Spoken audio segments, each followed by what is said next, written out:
Hi, I'm Harriet Rose and I am a TV presenter, radio presenter and DJ, and I'm also a massive lesbian.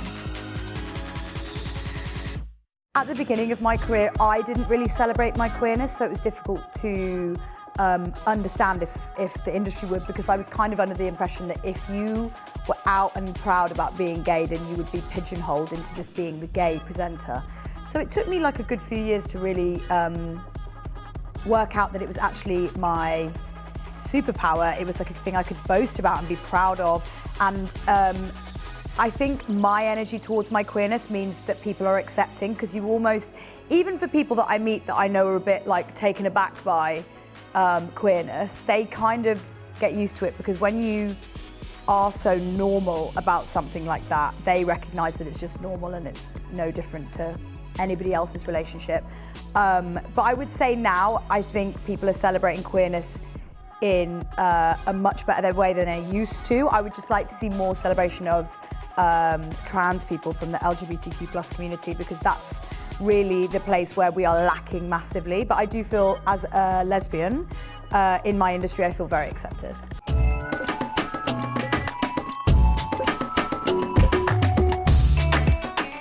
Advice I would give to queer people who are, or straight people, or people in general who are questioning their sexuality, is first and foremost, it's okay if you go out and you try it and you test your sexuality and you experience new things and you decide, hey, this is not for me, this is for me.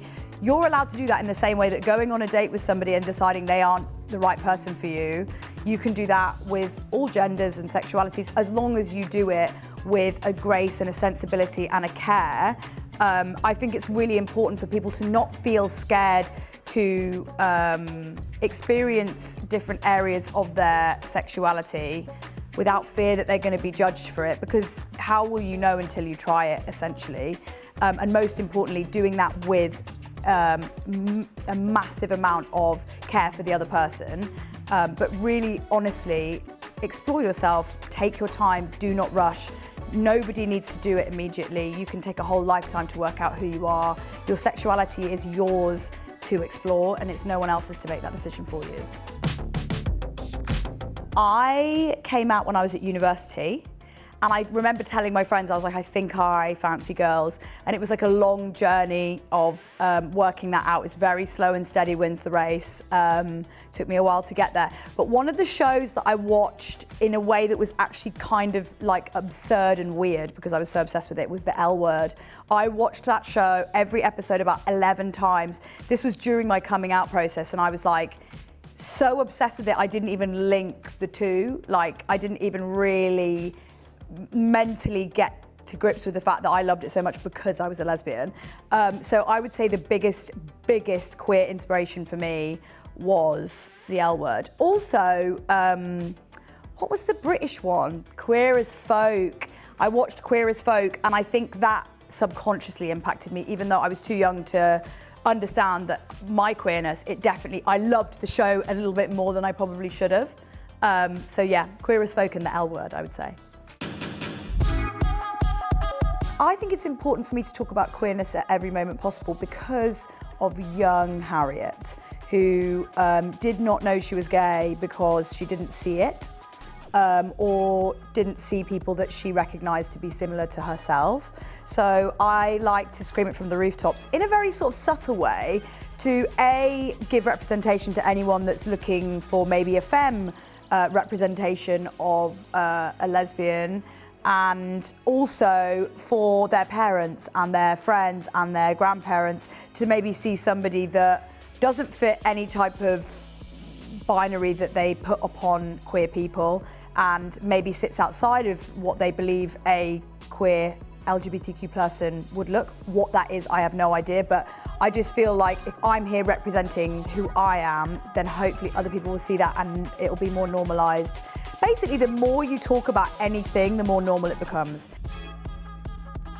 Well, do you know what's funny? I've never thought about this, and I've only just thought of it now, is when I was growing up, my cousin is a gay man, and I remember him coming out to me, and if I'm right, and you can tell me if I'm wrong, cousin, I'm not going to name him in case he doesn't want to be named, But me and him used to make films together. Like we would get a video camera, we'd recreate like horror films and stuff. And I remember we were making a film, I think it was the same day, and we were just hanging out and he was like, oh, I'm gay. And I was like, okay. Like I was really young and didn't really understand it, but I don't think he told anyone yet. And he told me and I was like, cool. Like I remember having absolutely zero reaction to it, which at the time is quite interesting because I was probably internally quite homophobic about my gayness.